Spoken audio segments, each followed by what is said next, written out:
And spawning in the top left-hand corner of Dragon Scales, we have the South Korean Terran player representing himself and the land of the rising sun, the land of Japan. It is HonMonO.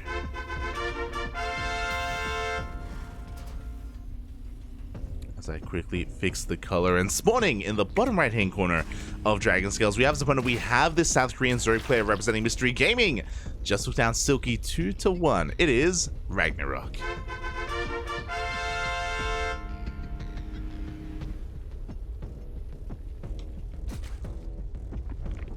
Oh, as RagnaroK is going for a pull first. Let's go. You do love it to see it.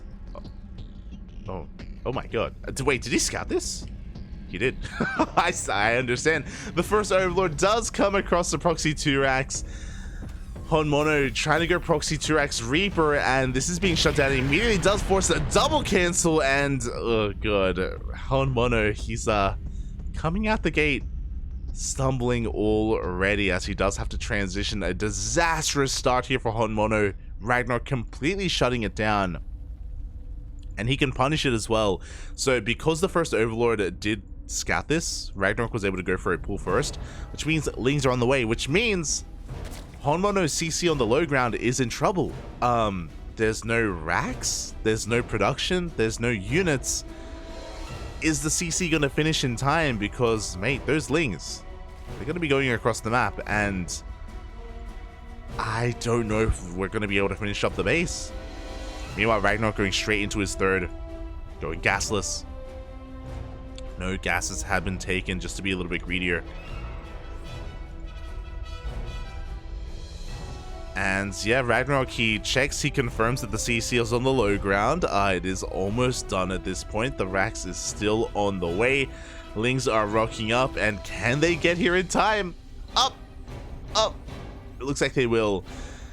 Looks like they will barely get on top of it. GG gets called, and RagnaroK takes game 1. GG. Let's go. A very unfortunate placement there of HonMonO's Proxy 2-Rax.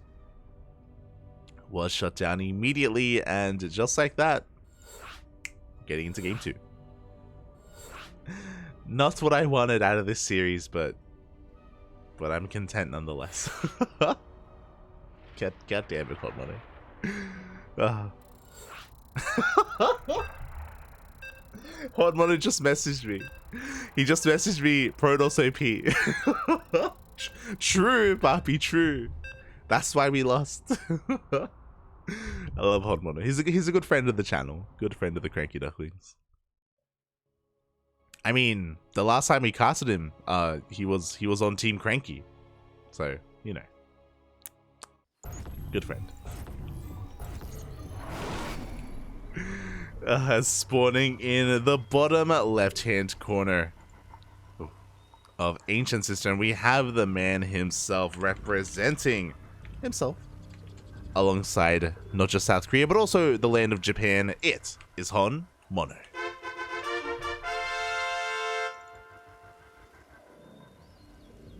And spawning in the top right-hand corner, we have his opponent. We have the South Korean Zerg player representing Mystery Gaming. It is RagnaroK.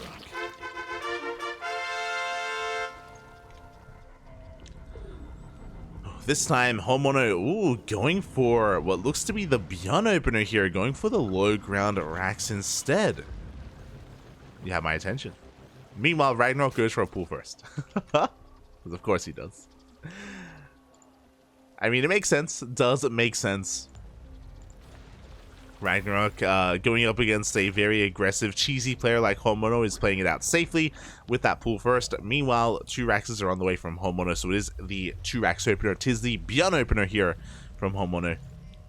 With this, we can make a couple of Reapers. This should be for three Reapers, and then from here, we transition into our base, into our follow-up.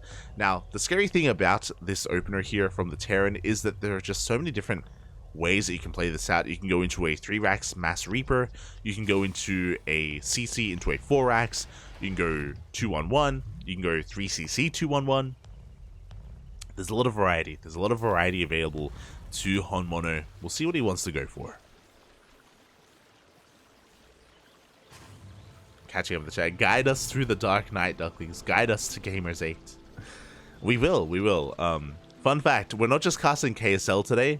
Right after KSL, there's maybe going to be an hour break, and then we're going to cast GPO, Grand Platypus Open, and that will lead directly into Gamers 8. We may run over time. We may run like an hour max over time into Gamers 8, but we'll give him a raid. Give him a nice raid. As always, our weekends are quite busy, are quite stacked with tournament casts. So back to back to back. KSL into GPO into Gamers 8. We got you covered.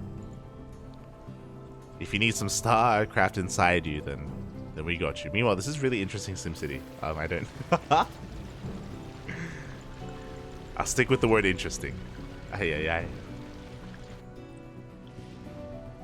As behind this, we are going for a...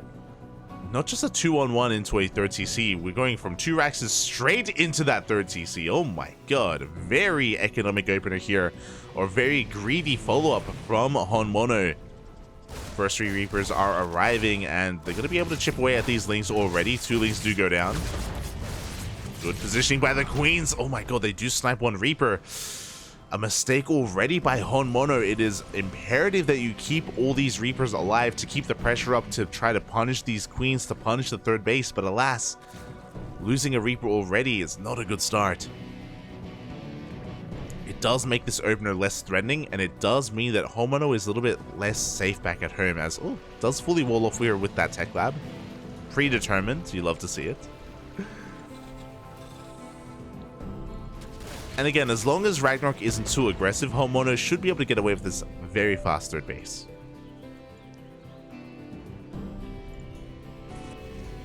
There it is. As soon as the factory is done, we're getting into the starport, so it is going to be a 3cc 2-on-1, or a variation of 3cc 2-on-1. 2-on-1, of course, setting for 2 racks, 1 factory, and 1 starport. Back at home, RagnaroK, is going for a very early Baneling Nest. 4-minute Baneling Nest is usually something you don't see. Link speed kicks in, and the Reapers are being hunted down. Now, this Baneling Nest could just be for safety. He may just be worried that his opponent is going to go for a Hellbat follow-up or some kind of crazy all-in. Final Reaper is shut down. So this could just be for safety, or we could use it aggressively across the map. But we can see that RagnaroK is droning, so yeah, it is more of a safety Baneling Nest. There it is, Lair is on the way. Oh! Now, because of this, the use of gas here, this does mean that the upgrades for RagnaroK are going to be delayed in favor of him being safe like this. So it means, as opposed to, say, Rex in the previous series, RagnaroK won't be able to get into faster 1-1 timings. Faster upgrade timings, I mean. As HonMonO is going for a Widowmine drop follow-up. This is so peculiar. Interesting. I don't know how I feel about this. It's really risky. So basically, with his factory production, instead of making Hellions for map control, he made Widowmines instead of making Hellions. With this, he's gonna have less to control the creep on Ancient Sister, and that's a scary thing. He's relying a lot more on economic damage, but the Queens are in position. The drop is being swatted away. Overseer's on the way as well. It looks like RagnaroK has identified that this is most likely a mine drop. Thankfully, HonMonO does keep the Widowmines alive, and he can at least kill an Overlord. Jesus. I feel so bad for that Overlord, but it does go down. And we have a couple of mine shots left here as HonMonO is working on his push. Link main is on the way. HonMonO looking to try and dive on top of these Queens. Creep is being cleaned up. You see RagnaroK getting ready for a surround as well. We have Banelings on the right hand side. We have Lings coming in from behind as well. RagnaroK getting ready to collapse on this army. A scouting Ling does confirm the third base. And here we go. Mine shots, how good are they going to be? Some decent mine connections. Good pickup by HonMonO. He does save the majority of his army before getting surrounded. That could have been so bad. That could have been disastrous. Even barely saves 2 of those wooden mines as well.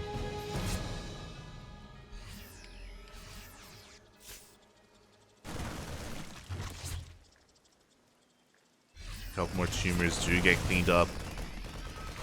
You know, behind this, RagnaroK, he has been joining up quite happily. He, oh god, once again collapses on this army. No wooden mines to support. A couple of Marines go down. But yeah, RagnaroK, he gets his 4th up and running. Joining. Almost fully saturated on 4 bases. He's got 1-1 on the way. Delayed upgrades, sure, but I mean, they're faster than HonMonO's. I imagine because of the opener. And RagnaroK, he's even finding the room here to tech up into an infestation pit as well. You could definitely argue a bit of a greedy move here from HonMonO. Sorry, from RagnaroK. But he should be able to get away with it as he goes for a massive lane counterattack. The Marines are going down. The tank is a little bit too late. We even get into the mineral line. Oof. As RagnaroK gets 10 SCV kills and he's not really punished for it. Sure, there's a drop across the map, but the Marine count has been getting lower and lower. It's not really threatening RagnaroK too much at all.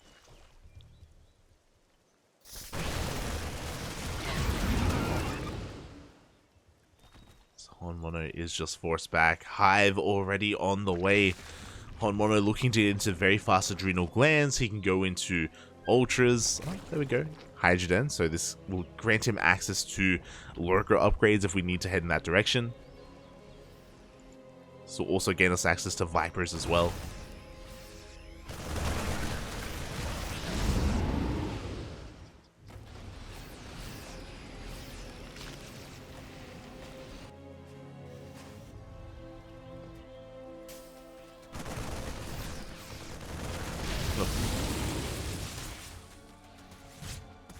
Yeah, as HonMonO is attempting to be aggressive, but at every turn, RagnaroK is there to meet him, there to stop him. Without mines to support this, we can see that RagnaroK, he has no fear just diving on this. The tank does force RagnaroK back, but it's... okay. We do have 3 tanks, not too bad. What a bad setup by HonMonO. Using the terrain to his advantage as well. RagnaroK could get ready for a surround. He has the creep for it. Yeah, this is the danger of Ancient Sister, and these center areas are so wide open, so vulnerable to these surrounds or these counterattacks. Up, the mine shot. Decent connection on those lings, but the Banelings, they do roll into the mineral line and up. The SCVs are gonna go down. Turned around a little bit too early, or stopped a little bit too early. HonMonO, his economy is in shambles. He's cleaning up a lot of creep, sure. His tank count still looking relatively healthy. Now has a 4th tank. But he's pretty all in with this. He doesn't have a 4th CC. He can't really recover economically from this position. And RagnaroK, it looks like he's getting ready for a counterattack. I was like, a mass around, but no. Going for a counterattack instead. A little bit unnecessary, but that's only because we know that there's nothing else here. Big Baneling shot.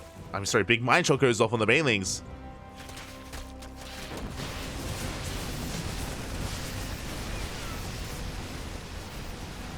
RagnaroK's bases are in trouble.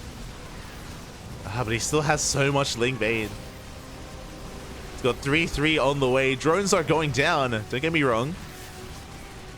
But RagnaroK is coming back home. And again, one good surround is all that RagnaroK needs. We see HonMonO rotating around. He just killed the 3rd base. He got 8 drones, and now he can head towards the 4th.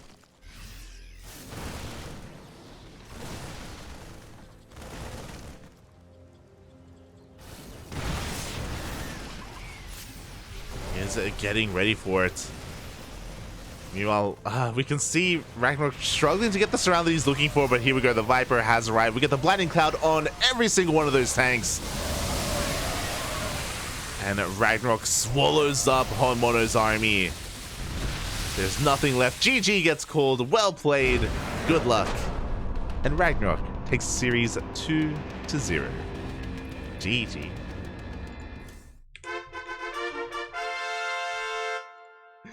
GG, well played. Congratulations to RagnaroK as he does take the series 2-0 and advances on to the semi-finals. Meanwhile, I need to message HonMonO. Protos OP. GG, well played. Shout out to HonMonO for taking down Rex earlier and for making it as far as he did. Game 1 was a shame. Game 1 was it was a shame to see HonMonO attempt to cheese and to be shut down so hard. So game 1 was a little bit lackluster. Game 2 a little bit more back and forth, to be fair.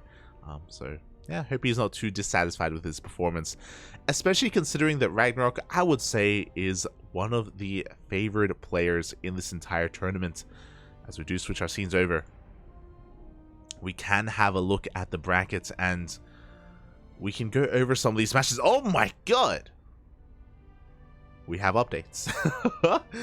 Future did take down a Firefly 2-1, went all the way to the ace match, and coming up next, RagnaroK versus Future.